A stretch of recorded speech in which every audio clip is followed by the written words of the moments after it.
आका अलैहिस्सलाम के गुलामों कितनी तकलीफ पहुंचाओगे। मैं एक जुमला अक्सर अपने जवानों से कहता हूं, हजाम की कुर्सियों पे बैठकर दाढ़ी मुंडवा करके कटरों में फिकवाने वालों, शादियों में डीजे लगाने वालों, गाने सुनने वालों, जिना के अड्डों को आबाद करने वालों, औरतों को पाप की नजर से देखने वालों, मौत को भूलने वालों, आखिरत को फरामोश करने वालों, सूद और ब्याज के धंधे करने वालों, अपने घर की औरतों को फिल्मों में ले जाने वालों, अपने घर की बेटियों को ब्यूटी पार्लर तक ले जाने वालों, बेपर्दा अपनी बच्चियों को वलीमों में लेकर के घूमने वालों, कभी तुमने सोचा कि ताइफ की वादियों में रसूलुल्लाह के जिस्म पर जो पत्थर मारे जा रहे थे वो हुजूर के जिस्म को जख्मी कर रहे थे। ध्यान से सुनना, गौर से सुनना, अगर तुम नबी के वफादार हो तो तुम्हें तुम्हारे इश्क रसूल का वास्ता, तुम्हें तुम्हारे इश्क मुस्तफा का वास्ता, तुम्हें तुम्हारी मोहब्बत रसूल का वास्ता। मुझे बताओ, ताइफ में जो नबी पे पत्थर मारे जा रहे थे वो नबी के जिस्म को छलनी कर रहे थे, लेकिन तुम्हारे गुनाह नबी के जिस्म को जख्मी नहीं करते, बल्कि तुम्हारे गुनाह के नश्तर नबी के दिल पर लगते हैं, अल्लाह के रसूल के दिल को छलनी करते हैं। बताओ, आशिक रसूल इसीलिए होता है कि वो अपने महबूब का दिल दुखाए, वो अपने आका का दिल दुखाए। मेरे भाई, जो अपनी माँ का दिल दुखाए, मरते वक्त उसकी जबान पे कलमा नहीं आता। जो नबी का दिल दुखाए, मरते वक्त उसकी जबान पे कलमा कैसे आएगा। मैं जानता हूँ कि गुनाह करते वक्त किसी मुसलमान की ये नीयत नहीं रहती कि वो अपने रसूल का दिल दुखाए, वो अपने नबी को दिल को तकलीफ पहुंचाए, लेकिन लाशऊरी तौर पर नबी का दिल तो दुख रहा है ना, नबी के दिल को तो तकलीफ पहुंच रही है ना। तुम सोचते हो अरे ये मौलवी लोग क्या करेंगे, हम नमाज नहीं पढ़ते, हमारी अपनी मर्जी है, हम अपनी मर्जी से जीते, हमारी अपनी मर्जी है। मेरे भाई, मौलवी कुछ करे ना करे उसका तो इख्तियारी कुछ नहीं, लेकिन मौला मुस्तफा जाने रहमत 24 घंटा तुझे देख रहे हैं, तू नबी की निगाह में है। आका अलैहिस्सलातु व तस्लीम जब तुझे गुनाह करते देखते होंगे तो हुजूर के दिल पे क्या गुजरती होगी। इसी दिन के लिए मैंने पत्थर खाए थे, इसी दिन के लिए मेरे दांत मैंने शहीद करवाए थे, इसी दिन के लिए मेरे घुटने जख्मी हुए थे, इसी दिन के लिए जो है मैंने इतने दुख उठाए थे, इतनी तकलीफें उठाई थी। और फिर याद रखना, यहाँ तो हुजूर तुम्हें कुछ नहीं कह रहे हैं, यहाँ हुजूर का दिल दुखी हो रहा है, हुजूर के दिल पे नश्तर लग रहे हैं। बल्कि एक बात मुझे याद आई, एक नवाब साहब हजाम की कुर्सी पे बैठ के दाढ़ी मुंडा रहे थे, तो अल्लाह अकबर, एक मजसूब वहां से गुजरे तो उन्होंने कहा, नवाब साहब दाढ़ी छील रहे हो। तो नवाब साहब शायर थे, नवाब साहब ने अपनी धुन में शायराना अंदाज में जवाब दिया उस मजसूब बुजुर्ग को कि बाबा दाढ़ी ही तो छील रहे हैं, किसी का दिल थोड़े छील रहे हैं। तो उस मजसूब ने रोते हुए कहा था, अगर तुझे पता होता कि तू किसका दिल छील रहा है, अरे तेरे चेहरे पे चलने वाला वस्तरा तेरे चेहरे पे बाद में चलता है, पहले ये रसूलुल्लाह को अजियत पहुंचाता है। मेरी कौम के जवानों, तुम्हें क्या हो गया? जो तुम्हें एक गिलास पानी पिलाता है, जो तुम्हें नौकरी देता है, तुम उसके मशकूर होते हो। जिस नबी ने खुदा का पता दिया, जिस नबी ने तुम्हें कुरान दिया, जिस नबी ने तुम्हें इस्लाम दिया, मेरे भाइयों, हुजूर के दिल में हमारी मोहब्बत कितनी है। अरे हम पैदा भी नहीं हुए थे, हमारे लिए पूरी पूरी रात हुजूर दुआ करते थे, रब्बे हबली उम्मती, रब्बे हबली उम्मती। वो रसूल जो जाने वफा हैं, उनको छोड़कर तुम अदाकारों के चक्कर में पड़े हो, अदाकाराओं के चक्कर में पड़े हो। बताओ, क्या हमारे घर में दीन है? बेटियों को देख लो, बेटों को देख लो, दीन हमारे घर में कहाँ है? सुबह उठते हो तो मोबाइल खोल करके पिक्चरें देखते हो, रात को पिक्चरें देखते हो, फिल्में देखते हो। नबी का जिक्र कभी किया?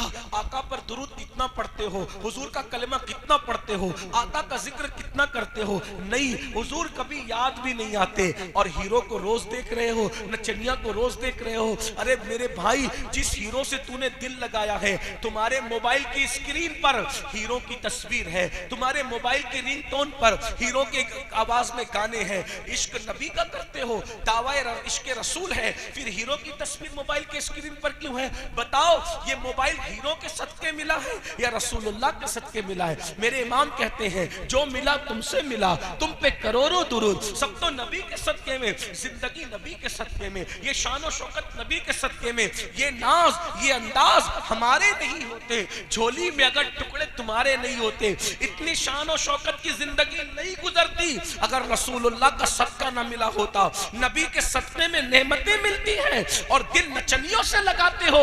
वो नचनिए कभी उनसे मिलने जाओ तो देखना उनका गेट कीपर तुम्हें भगा देगा, उनके दरवाजे का कुत्ता भौंक भौंक कर तुम्हें भगा देगा। और अगर कभी किसी सोर्स से मिल भी जाए तो इधर उधर मुंह टेढ़ा करके वो तुम्हारे साथ एक बार मुसाफा करेगा चंद सेकंड और एक फोटो ले लेगा, बाकी कुछ नहीं। उसको दिल दिया जो तुम्हें जानता ही नहीं। और वो रसूल जो पूरी पूरी रात तुम्हारे लिए मगफिरत की दुआ करते थे, बख्शिश की दुआ करते थे, जिनके पैर सूज जाते थे खड़े खड़े उम्मत के लिए दुआ करते हुए, उस रसूल से वफा नहीं करते तो फिर सुन लो। अब बात एंड करते हुए, एक दिन मौत आनी, मौत की तलवार सरों पे लटक रही है। एक दिन मौत आनी है और मरना चाहोगे तो भी मौत आएगी, न मरना चाहोगे तो भी मौत आएगी। मैं दुआ करता हूं कि अल्लाह तुम्हें लंबी उम्र दे, सबको लंबी उम्र दे, लेकिन एक दिन मौत आएगी। और जब मौत आएगी ना तो कब्र में सब छोड़ के चले जाए। कोई भी साहब, ये नाजिम साहब, मुकर्री साहब, नादखा साहब, आलिम साहब, इमाम साहब, कोई अपनी कब्र में नहीं आएगा। कोई आएगा? कोई नहीं। ये दुनिया बेवफा है। दुनिया से बड़ी बेवफा मैंने कोई चीज नहीं देखी। गालिब ने कहा था, हमने माना कि तगाफुल न करोगे लेकिन खाक हो जाएंगे हम तुमको खबर होने तक। मेरे भाई, जिनके साथ 3-3 घंटे बैठते हो, 10 मिनट नमाज का टाइम, नमाज के लिए टाइम नहीं निकालते, जिनके साथ 3-3 घंटे बैठते हो, तुम्हारी मैयत के बाद ये तुम्हारे जनाजों में नहीं आएंगे। लोग जनाजे में नहीं आते, ये तुम्हारे लिए जीते जी दुआ नहीं करते तो मरने के बाद ये तुम्हारे लिए क्या दुआ करेंगे? कब्र में कोई नहीं आएगा, सब मनो मिट्टी के नीचे दबा करके चले जाएंगे। बस इतना याद रख लो, सब मनो मिट्टी के नीचे दबा करके चले जाएंगे, कोई नहीं आएगा। बहुत माफी के साथ, किस किस से दिल लगाया? जीते जी तो जो तुम्हें फोन नहीं करते, मरने के बाद वो क्या काम आएंगे कब्र में? ये बेवफा दुनिया है, बहुत बेवफा। बच्चे भी रोएंगे धोएंगे घर चले जाएंगे, बीवी रोएगी धोएगी घर पड़ी रहेगी, माँ बाप रोएंगे धोएंगे, कोई किसी की कब्र में नहीं आता। और कब्र वो जगह है, अल्लाह के रसूल फरमाते हैं, इतना अंधेरा है कब्र में कि एक हाथ को दूसरा हाथ सुझाई नहीं देता।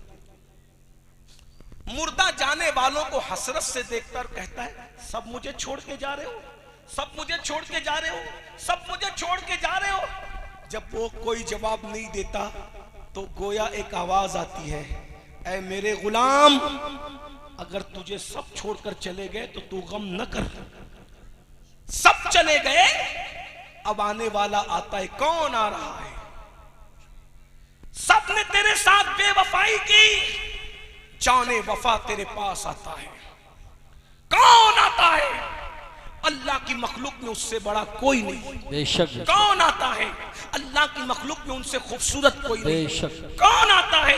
अल्लाह की मखलूक में उनसे सखी कोई नहीं। बेशक। अल्लाह की मखलूक में उनसे अजीम कोई नहीं। बादस खुदा बुजुर्ग तुई, किस्सा मुख्तसर। अरे कौन आता है? तो मेरे इमाम कहते हैं, कब्र में लहराएंगे ताहज्र चश्मे नूर के, जलवा फरमा होगी जब तलअत रसूलुल्लाह की, हुजूर की आमद होगी, आका कब्र में तशरीफ लाएंगे। अब कब्र में आएंगे तो आप सब खुश हो गए ना? सब खुश हो गए। कब्र में आएंगे तो हुजूर कब्र में आएंगे, इंशाअल्लाह आएंगे इंशाअल्लाह। लेकिन यहाँ आने के बाद जो लोग वाकई इल्म और इश्क रखते हैं वो लरसते हैं, हुजूर कब्र में आएंगे। हम तो नारे लगा रहे हैं हुजूर कब्र में आएंगे, और अल्लाह वाले हुजूर कब्र में, वो सीना पकड़ रहे हैं, वो दिल पकड़, हुजूर कब्र में आएंगे। हमने अल्लाह वालों से पूछा, अरे हम तो नारे लगाते हुजूर कब्र में आएंगे, आप दिल क्यों पकड़ रहे हैं? तो क्या कहते हैं पता है? हम हुजूर का सामना कैसे? अल्लाह। अगर बेटा जिना करते हुए पकड़ा जाए तो वो अपने बाप का सामना करता है? बेटा चोरी करते हुए पकड़ा जाए और बाप को मालूम है मेरा बेटा चोरी करके आए, वो अपने बाप का सामना कर पाता है? नहीं। अब मुसलमानों, बस मैं अपनी गुफ्तगू तमाम कर रहा हूँ इसी दर्द दिल पे आपसे पूछता हूँ, अगर बाप को मालूम हो कि मेरा बेटा जानी है, शराबी है, चोर है, डाकू है, तो क्या बेटा अपने बाप के सामने मुंह दिखाने के काबिल रहता है? और अगर बाप के सामने आ जाए तो बाप क्या करता है? मुंह फेरता है कि नहीं फेरता? गैरत बाप बिला तमसील कब्र में हुजूर आए, हुजूर आए, हुजूर आए। सब छोड़ के चले गए थे, इमाम साहब भी, मौलाना साहब भी, मुकर्रिर साहब भी, सैयद साहब भी, सब छोड़ के चले गए थे। अगर मौलाना मुझे आप माफ करें तो एक सच्ची बात कह दूं, पीर साहब भी छोड़ के चले गए। बिल्कुल बेशक यही बात। या पीर या पीर या पीर करते हो ना, सब पीरों से मोहब्बत करो, पीरों का दामन पकड़े रहो, मुझे कोई एतराज नहीं, लेकिन कब्र में यहाँ पीर साहब भी नहीं है। और आजकल के इल्ला माशाल्लाह सबकी बात नहीं करता, लेकिन ज्यादातर जो पीर बेचारा मस्जिद में नहीं आता, वो पीर तुम्हारी कब्र में क्या आने वाला? बताइए ना। बहुत माफी के साथ, मैं आपका रिश्ता पीरों से तोड़ने नहीं आया, जोड़ने आया हूँ, लेकिन जो अल्लाह के घर में ना आए वो तुम्हारी कब्र में क्या आएगा मेरे भाई? जो औरतों से पैर दबाए वो खुद जहन्नम का ईंधन बनेगा मेरे भाई, वो क्या आएगा मेरे भाई? खुदा के लिए अपने आप पे रहम कर लो। तुमने बेवफा लोगों से दिल तो लगा लिया, लेकिन जाने वफा से वफादारी कब करोगे? मैं कहता हूँ सब सिलसिले में मुरीद हुए, नबी की वफा के सिलसिले में भी कभी मुरीद हो जाओ। अल्लाह अकबर। ये नबी की वफादारी हमारे अंदर कहाँ है मेरे भाई? बता तो सही। अल्लाह अकबर। मैं खुदा का वास्ता देकर, तुम्हारे इश्क रसूल का वास्ता देकर तुमसे कहता हूं, जब सब कब्र में से चले गए, मिट्टी मुंह पे डालकर अमीनुल कादरी भी गया, ये भी गया, वो भी गया, वो भी सब गया, तो कौन आया? कब्र में हुजूर आए। अब बताओ, हुजूर आए, हुजूर तो कब्र चमकाने आए, हुजूर तो जन्नत के बागों में से बाग बनाने आए, हुजूर तो थपकियां दे के सुलाने आए। मेरे इमाम कहते हैं, माँ जब एक लौते को छोड़े आ कह के बुलाते ये हैं, बाप जहां बेटे से भागे लुत्फ वहां फरमाते ये हैं, बंदे को मरकद में थपक कर मीठी नींद सुलाते ये हैं, ठंडा ठंडा मीठा मीठा पीते हमें पिलाते ये हैं, कसरे दना तक किसकी रसाई जाते ये हैं, आते ये हैं। बोलो नबी अपनी उम्मतियों को कब्र में थपकियां दे के सुलाते हैं। अरे जब माँ थपकियां देती है तो सोने में इतना मजा आता है, जब नबी के नरम नरम रेशम से ज्यादा नरम हाथ, मुश्क से ज्यादा खुशबूदार हाथ जब उम्मती को कब्र में थपकियां देंगे तो कैसे सुकून की नींद आएगी। ताजुश शरिया कहते हैं, नबी के सुलाए हुए को कौन उठा सकता है? कहते हैं, मैं मरूं तो मेरे मौला ये मलाइका से कह दे, मैं मरूं तो मेरे मौला ये मलाइका से कह दे, कोई इसको मत जगाना अभी आंख लग गई है, कोई इसको मत जगाना अभी आंख लग गई है। अरे जो नबी के दामन में सो उसका क्या हाल होगा? तेरे दामने करम में जिसे नींद आ गई है, तेरे दामने करम में जिसे नींद आ गई है, जो फना न होगी ऐसी उसे जिंदगी मिली है, जो फना न होगी ऐसी उसे जिंदगी मिली है। लेकिन ये कौन नबी के दामन में सोएगा? नबी किसको थपकियां दे के सुलाएंगे? जो नबी का वफादार होगा, जिसने दाढ़ियां मुंडाकर कटरों में फिकवाई होगी और नबी का दिल दुखाया होगा, जिसने नमाजों के वक्त में मस्जिद के सीनों पे बैठ के मोबाइल के गेम खेले होंगे, अल्लाह अकबर, जिसने नबी के दुश्मनों के साथ रिश्तेदारियां की होगी, नबी के गुस्ताखों को अपनी बेटियां दी होगी, उनसे बेटियां ली होगी, जिनकी बेटियां ब्यूटी पार्लरों में सजने धजने के लिए गई होगी, उनके साथ क्या होगा? क्या उनको भी नबी थपकियां दे के सुलाएंगे? मैं उनको नबी का गद्दार तो नहीं कह रहा हूं, लेकिन याद रखो, गौर से सुन लो, नबी कब्र में आए, तसव्वुर करो, बाप चला गया, भाई चला गया, माँ छूट गई, बच्चे छूट गए, सब छूट गए, किसका सहारा था? बोलो किसका सहारा था? हुजूर का सहारा। अब हुजूर कब्र में आए और आपको और हमें देखा, अल्लाह न करे, अल्लाह न करे, 1000 बार न करे, अल्लाह किसी दुश्मन को भी वो दिन न दिखाए, अल्लाह किसी दुश्मन को भी वो दिन न दिखाए, किसका सहारा रह गया? ऐ बेकसों के आका अब तेरी दुहाई, सिर्फ हुजूर का सहारा है, बाकी सब सहारे छूट गए। ऐसे में हुजूर से आंखें मिली और हुजूर ने देखा और कहा, अच्छा तू ही था? सूद के धंधे करता था, अल्लाह, ब्याज के धंधे करता था, तूने मेरा फरमान नहीं सुना था कि जिसने सूद का ब्याज का एक लुक्मा खाया गोया उसने अपनी माँ के साथ 36 मरतबा ज़िना किया। अल्लाह अकबर, अल्लाह। तू ही था नमाज का मजाक उड़ाता था, तू ही था जो मस्जिदों के दरवाजे पे बैठ के गेम खेलता था लेकिन तुझे मस्जिद में जाने की तौफीक नहीं थी। तू ही था जो ओवर स्मार्ट बनने के लिए चेहरे से दाढ़ियां मुड़ा मुड़ा कर गटरों में फेंकवाता था। तू ही था जिसने शरीयत को पीठ के पीछे डाल रखा था। और ऐसे में हुजूर जलाल में आए, गुस्से में आए। अल्लाह ना करे, अल्लाह ना करे गजब से उनके खुदा बचाए, जलाल बारी इताब में है। अल्लाह अकबर, हुजूर जलाल में आ जाए, गुस्से में आ जाए और मुंह फेर कर, चेहरा फेर कर, रुख अनवर फेर कर तेरी कब्र से जलाल में गुस्से में वापस चले जाएं। मुझे बताओ मेरे भाई, बस इतनी बात मैं तुम्हें इतनी दूर से कहने के लिए आया था। अगर अल्लाह न करे हुजूर चेहरा फेर लें तो फिर दुनिया में और आखिरत में मुझे और आपको कौन बचाएगा।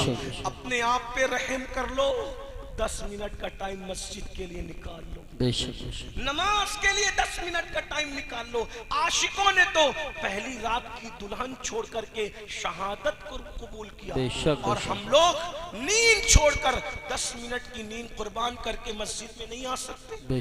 नारे तकबीर, जुआ नहीं छोड़ सकते, नारे गौसियत, नशा नहीं छोड़ सकते, बदनिगाही नहीं छोड़ सकते।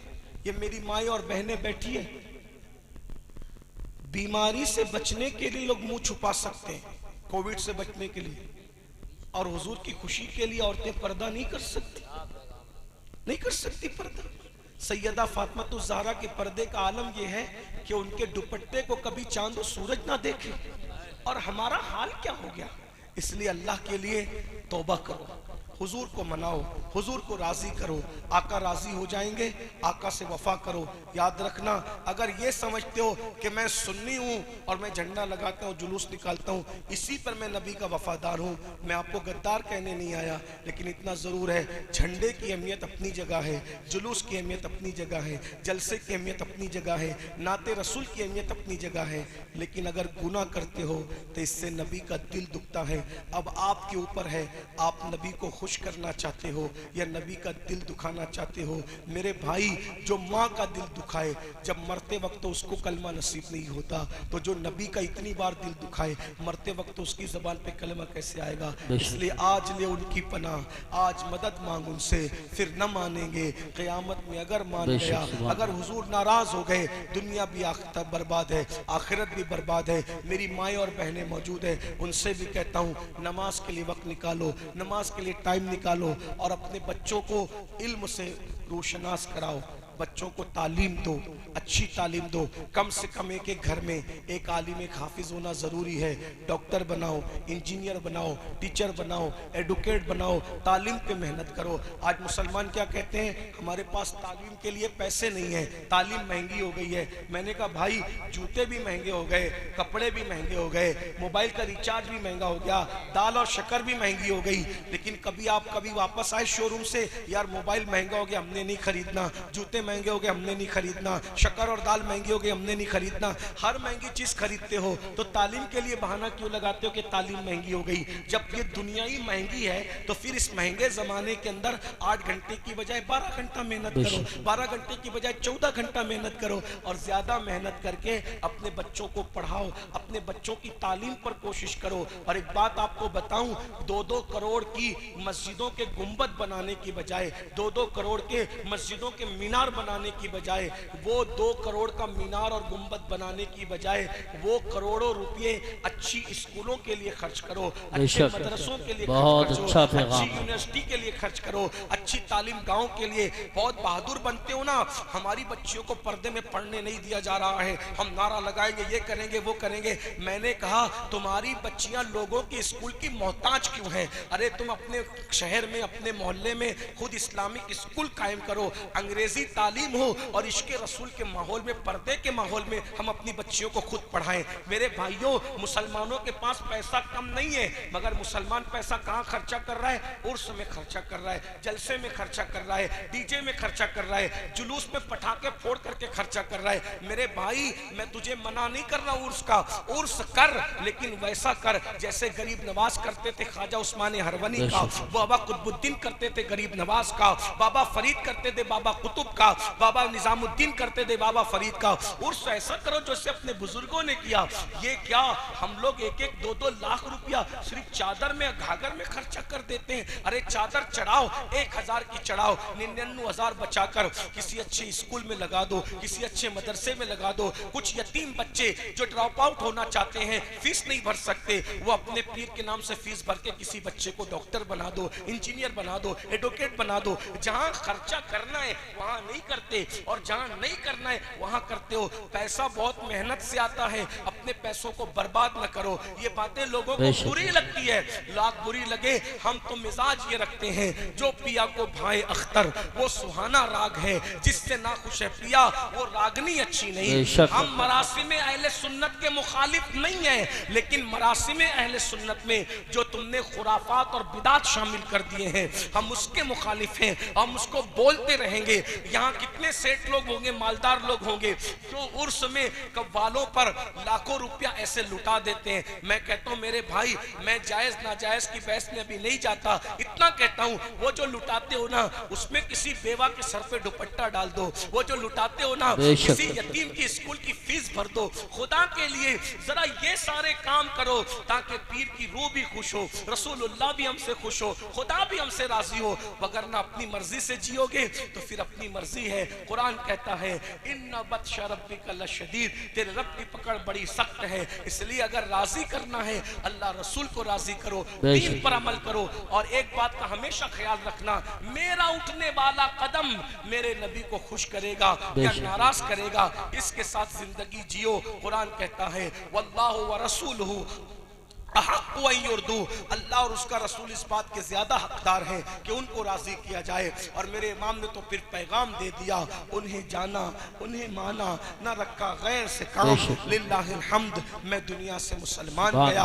अस्तगफिरुल्लाह रब्बी मिन कुल्लि ज़म्बिन व अतूबु इलैहि व मा अलैना इल्लल बलाग। अस्सलामु अलैकुम व रहमतुल्लाहि व बरकातहू। हज़रात तशरीफ रखें, हुजूर साहिब सज्जादा आने वाले हैं। एक ज़रूरी ऐलान, मोहम्मद अली